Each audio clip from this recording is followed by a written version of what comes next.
They fitted these vents here which channel air along here, pushing the car back down again.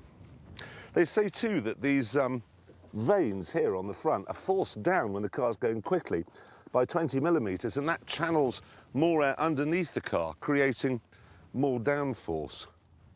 Now, all that may be true, but I still maintain that those chiselled front wings, the way they go, they're like Christian Scott Thomas's cheekbones. And it isn't just looks where it leaps ahead of the old 430. That car produced 483 horsepower, so of course you'd expect this to produce a bit more. 490, maybe 495. But you'd be wrong. Because this produces a stratospheric 562 horsepower. It would be interesting, therefore, to see how much faster this is than the now defunct 430, but there's a problem.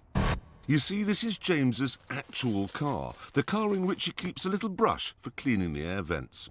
And he said we could borrow it, providing we didn't fiddle with any of the settings or make it dirty in any way. These chocolate bars just go everywhere.